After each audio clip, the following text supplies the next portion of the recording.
Manx Radio's Countryside is brought to you by NFU Mutual. Hello and welcome to Countryside here on Manx Radio. I'm Simon Clark. And I'm Kirree. This week we hear from Ruth Mead from Red Mie, talking about springtime on the farm, Manx March campaign and getting Manx locked in on the menus around the Isle of Man.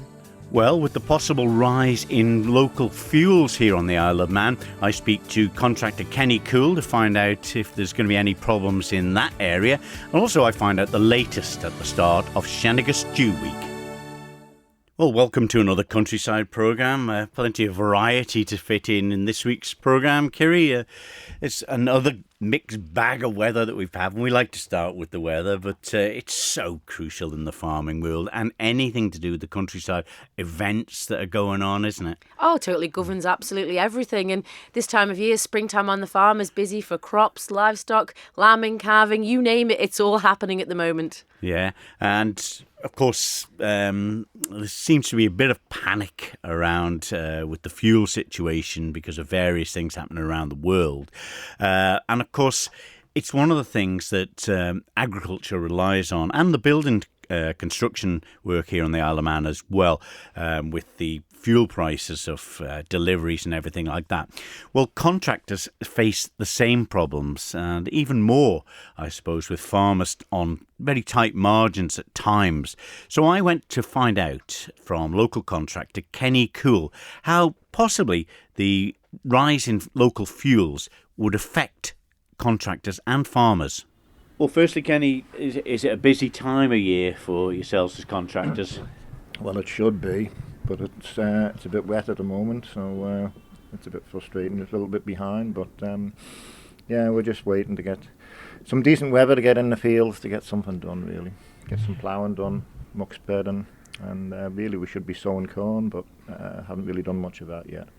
But even with the modern tractors with the four-wheel drive and everything, is the problem rooting up the ground, or is it just purely that it's pointless doing it because things won't grow? Yeah, the conditions need to be right, really. I mean, you can get through it, but yeah, it's far better if the right ground is dry and you're not just making a mess, basically, in mud. Nobody likes mud. But the fact is, you mentioned about the ploughing there. Are some farms, I hear, are moving away from ploughing slightly and just sort of disking and cultivating a bit? Is that been the case?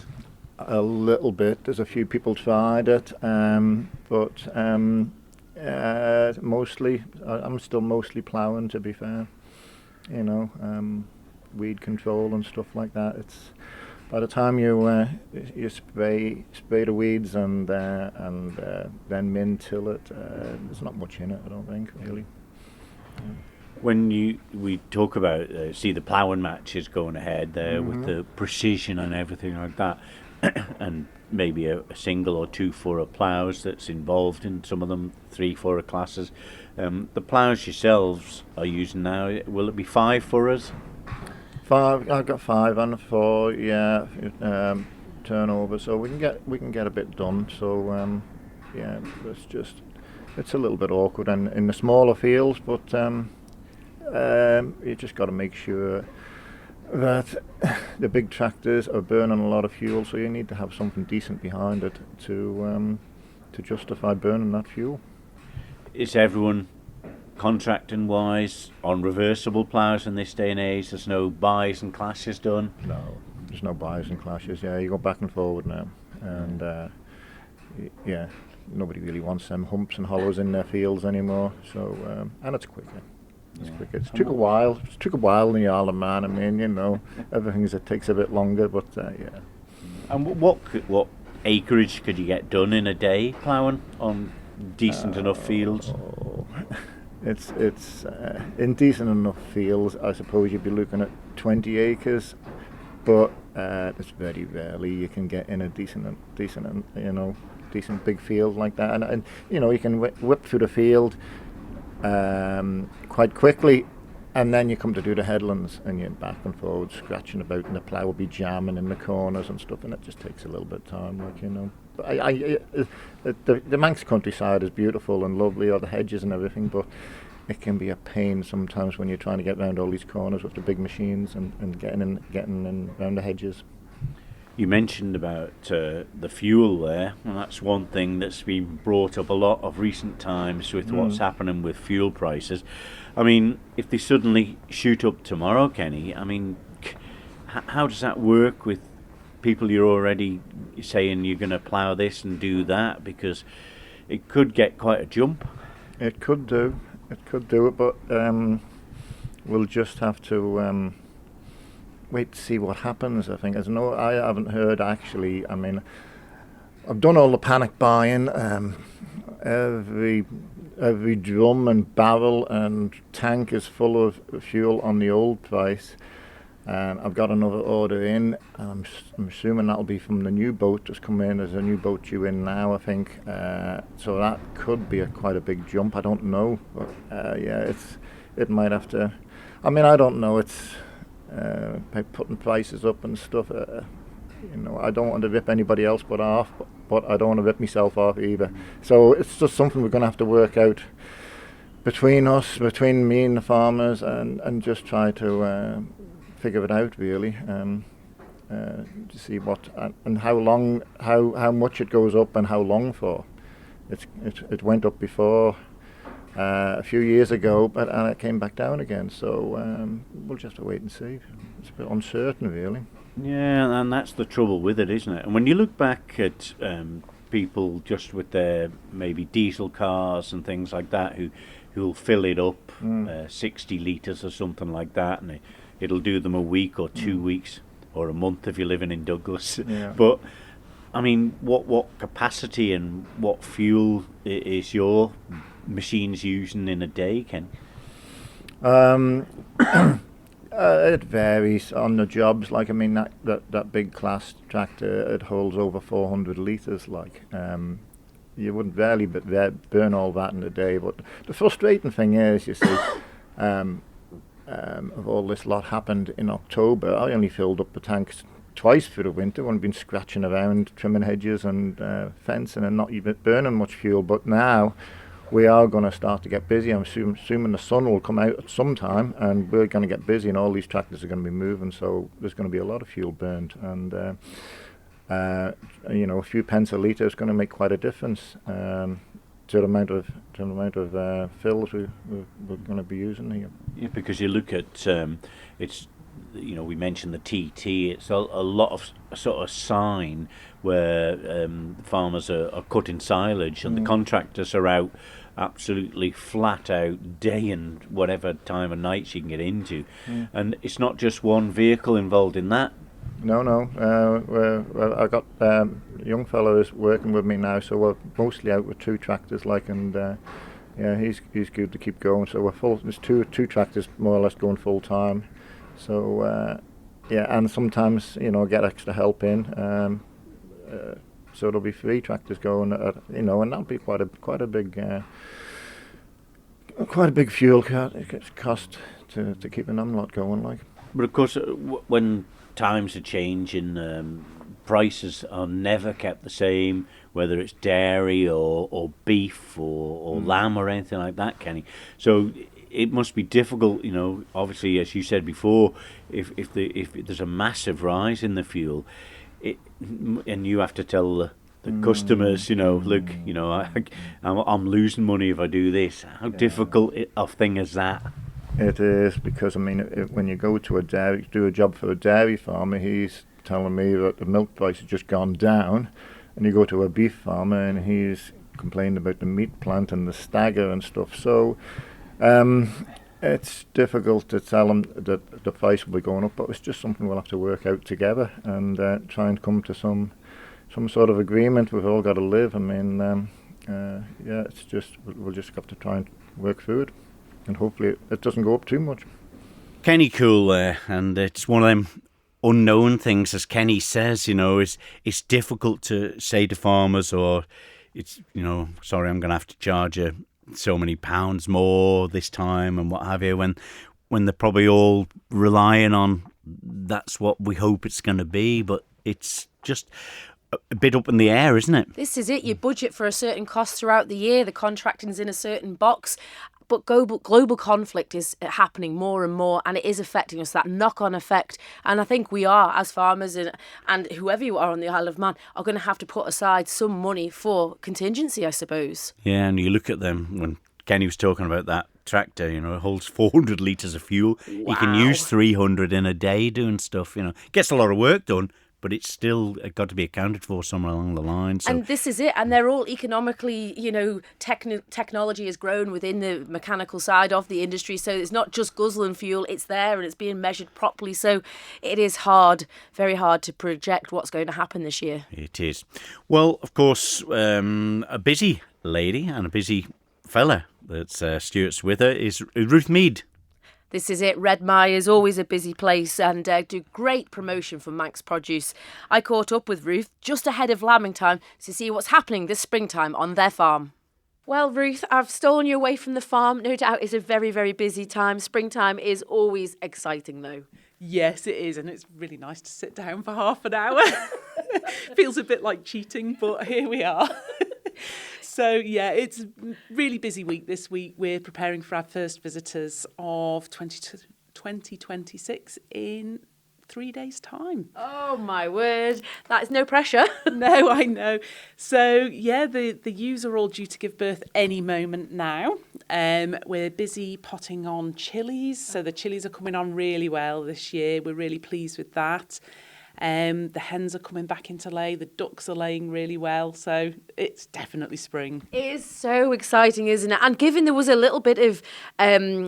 I don't know what the word is, with the bird flu, getting the new poultry onto the island, getting, fresh poultry, young poultry onto the farm has been tricky as well for you. Yeah, I mean, there wasn't any restrictions, thankfully, but you're always really concerned that a restriction might come in at any moment in an area where you need to travel through. So this year we did take some sort of precautions where we house the birds a bit differently over winter. So we've now got to persuade them to go back to their summer housing, and chickens really don't like change. So it requires us to put about 150 birds, about 100 are getting it, but about 150 birds last night were all sat outside the old door and we had to hand put them to bed. Oh, that is so lovely, isn't it? And that is great. And I'm sure they're really excited to see the visitors as well because, Lambing Live is just around the corner. Yeah, everybody gets really excited for visitors. The hens, they get extra corn, the sheep get hand-fed. They really love it, and as a result of having lots of visitors, our animals are really, really used to people, and they do look forward to it. And sometimes when people come down the yard outside of the Lambing Live times, animals do just queue up and look at them like, and? Where's the snacks? And how much effort does it take to put on these events, Ruth? So there's a huge amount of preparation that has to go in beforehand. So farms safely working for farmers is one thing, but making them safe for the public is a whole new level of care.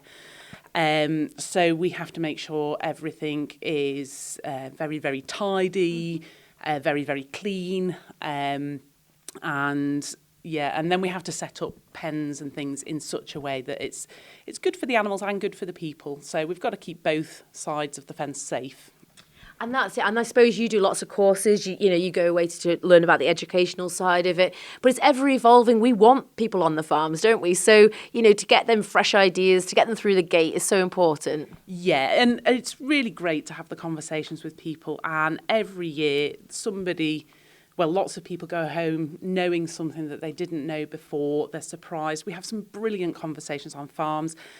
And and sometimes people ask us a question and it just starts a conversation between the whole group. And our groups are in small numbers. There's only ever 20 in a group, really.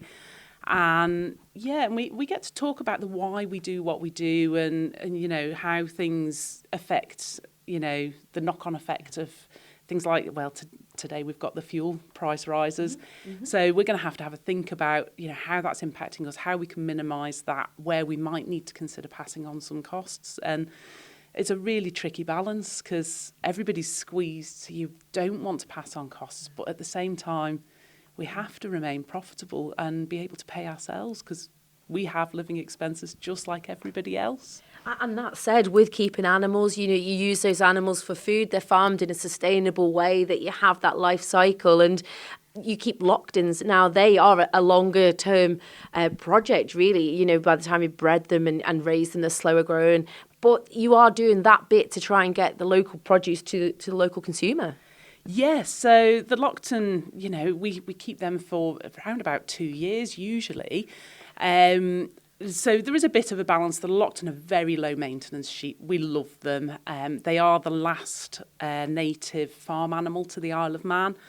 They came over with the Vikings, so they're a really important part of our heritage, and we do need to preserve them for future generations. And yeah, we've got some exciting things happening with the Lochton. We have a breeders group, so if you've got some Lochton and you've not been in touch with us, we'd really like to hear from you. Just getting a group of people together to promote the breed and keep it sustainable is really important. And then we've been having some great conversations, and Lee from Oakles, he's been amazing. He's their chef there, and he's taking Lochton on a regular basis. He wants to see it in every pub every week, so we're super grateful for that. I've been working with other breeders to source stock to try and keep the continuous supply, and it's a chicken and egg situation. You've got to have the continuous demand to get the continuous supply. So which comes first? Yeah. And Lee, he's taken a big leap of faith, and he's said, yeah, we're in for the long haul. Let's do this. And so, yeah, at the minute, the Whitestone have got it on the menu, and the plan is to roll it out across all of the Heron and Braley Oakles sites. How exciting is that? That is just a feather in your hat, I bet. You've been campaigning for years to get the Lochton to our consumers. Yeah, and at the moment, most people have to buy a substantial amount of the meat because it's less readily available. But this way, if you've never had Lochton, get out and try it. This is it. And Lochton isn't farmed commercially. We don't see too many of them around the Isle of Man. They are farmed in a very different way. But there seems to be a bit of a resurgence into keeping a few Lochtons now. Yes, and we've got some, without wanting to offend anyone, some younger breeders. It kind of drifted, and they are hard to fit into your typical commercial setup where you plan for only keeping the offspring for a shorter amount of time. But yes, there's more and more people who've got a pocket of Lochtons on the farm, and that's really, really important for the breed, having lots of sites. One big farm is going to put the Lochton at risk if they have a big problem. Yeah. You're hearing about foot and mouth in Europe. So the more holdings that have Lochton, the better for the breed. And that is it, is keeping them for the future. But there's so many uses from them. You see people using their wool, they're changing up the products, making charcuterie. It's great that people have been innovative with the breed. Yeah, it's really exciting. And it is a different flavour. So it's a stronger flavour to your lamb. They're slower growing. So it's, closer to venison, really. And so you get different, really different flavours. A few years back, we did a Shennaghys sausage that got a 2-star Great Taste Award, and that was just super tasty. We loved it. And one of the judges' comments said it was the best Shennaghys they'd ever had, which, obviously made us feel really great. But that's it. It's all part of the marketing side of it. These are other people's opinions, giving their feedback. Some of them are some of the top chefs around the world. The Great Taste is a huge competition. So to be recognised at that level is so special. Yes, and having someone else sort of give you the validation, because when you're out there and you're trying something new, it kind of, your stomach does turn a little bit like, oh gosh, I hope people like this, because it's about bringing joy to people, through food, and And you are more passionate than anybody. And given the food side of it, the chilies, what a business that has. It's grown and grown. I know. And to think back in, I think it was 2021, I said to Stuart, I'm not sure that the Isle of Man has much call for chili. Here we are with a chili farm. So we've got 4 times the growing space purely for chilies that we started with now. We've got a huge number of plants in the propagator. They're looking really good, touch wood, don't want to tempt fate. And so we even have like the Chili and Barbecue Festival that's 12th of September this year. and that was really great last year in Oncombe Park. We're back there again this year. So we're going to do loads more fun stuff. We've got some really exciting plans that we're talking about now. Oh, my word, it's hard to believe, but it's growing and growing. And that passion for Manx as well, it spurs you on. It does, yeah. And, we really appreciate every bit of support. It's like a little hug every time someone, tells us that they've enjoyed something we've produced. And, it's... And what kind of effort and work goes into producing the chilies, Ruth? Because, you're saying you've got them in little pots now. To get that amount of chilies grown, it must be a huge effort. I'd like to say it's a huge effort on my part, but it's not. It's really down to Stuart. But yes, he spends long hours sowing seeds. We've sowed several thousand seeds this spring. And you have to allow for some wastage at each stage, some, poor germination rates. So we always overplant. We will have some surplus plugs for sale of the ones that germinated really well shortly. And he's now already, we've got to the stage where he's potting on into slightly bigger pots to let the roots develop. And then second week of May is planting out week. Wow, so let's hope for some good weather then. Yeah. And how do you pick your varieties? Because I've been told there is thousands of varieties. There are so many varieties. I had no idea. And there's different flavours. So you've got not only the different heats where you've got really, really mild, like your Padrons and your Carolina Reaper, which is one that everybody knows, stupidly hot. And the flavour's actually not that great. But in the middle, you've got some beautiful, beautiful chilies. So Scotch Bonnet and Habanero are probably the ones we get the most use out of. But my favourite's an Anaji Lemon, and it's got a citrus flavour. You can taste the lemon on it. And there's Pepper Peach, which is a milder chilli. And Stuart puts that into a chilli millish. So... We do the jalapeno chili millish, but then there's a milder chili millish that's just got really sweet chili. So there's just a tingle. It's fantastic. It's but brilliant. like you say, you're doing the whole process from growing them to putting them obviously for the pots and then sale as well. Yeah. The actual final product. Oh, gosh. It must be something else when you finally see them jars going out the door. I know. And it can feel like quite a long winter. So, and this is something that, on our farm days, we talk about the seasonality of our job. And, we go through, at the end of summer, we have to make sure we've got enough finance behind us to survive the winter personally. Our weekly shop, our regular bills that everybody else has. But then also have enough money left over to buy seeds and compost and the pellets that we plant them in. And we spend thousands on seeds. It's a big, big cost. And yeah, getting all of the local support behind you is so essential, and having the festival will be that great form of advertisement. Yeah, and it's great because we'll have the samples. There'll be other food vendors using our chilies to cook up different things. So it's inspirational, really. You can just get some ideas, come and ideas harvest from us. And it's that passion, Ruth. It goes through everything to do with Red Mie. Whether it is having the springtime on the farm, the educational side, whether it's growing, the seasonality. What gives you the drive to do all of this? I just love the fulfilment that it brings. So seeing a seed in January, February, and then harvesting chilies, or seeing a lamb born, caring for your flock, your chickens hatching them out, and just seeing that complete cycle. And I don't know, I get a lot of reassurance that we're able to produce our own food, which is super, super important. And we've got the know-how, so we can grow. We've got eggs, we've got meat. And, even when times are lean, we never go hungry. And aren't we super lucky to be in that position? Is that known that you've produced something with your own fair hands, and the taste, the flavour, and you've preserved it for the years to come as well with your breeding, the genetics and the way you do it? Yeah, and also having the youngsters on the farm and educating them, this is how food is produced, this is what happens, so that they then have that knowledge, even if it's in the background of their head. And I don't know, I'd like to think maybe one or two people might consider farming as a career, because we're not from farming stock. We're very much not farming stock. This is kind of something we've stumbled into midlife, and, we love it. We really, really love it. There we go. That was Ruth Mead from Red Mie. A very busy lady, but always great to chat to. So passionate about Manx produce. Yeah, and try to get involved in everything, really. Something different, something new. The chilies, why would?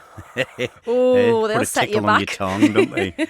But it's just great, and it's great that we've got enthusiastic people like this, and we're not alone with Ruth and Stuart. There are lots of people around the Isle of Man striving to just provide something for local people that's local. This is it, the Manx locked in a heritage breed, getting the breeders together, trying to keep them encouraged, getting the marketing done out there, getting that great produce to our island's people. It's so special, but, it takes hunger and drive to do it, and well done to all of them.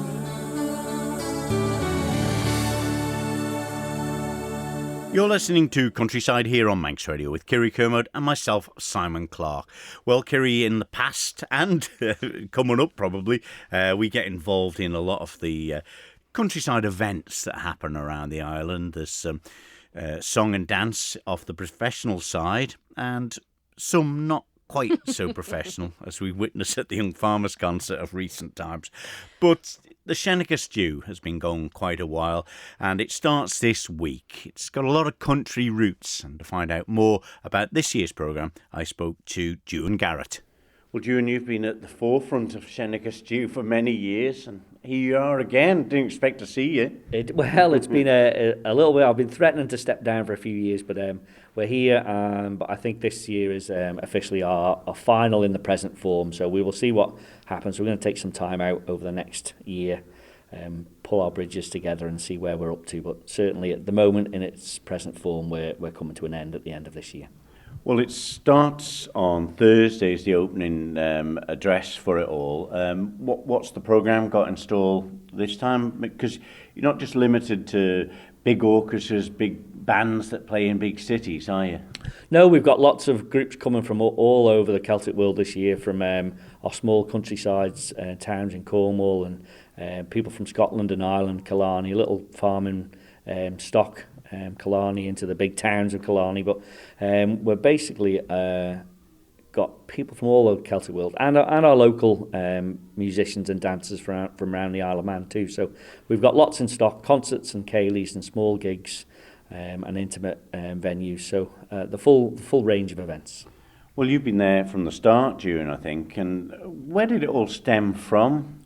I think for me it was as I grew up involved in the culture through our local group Nefani.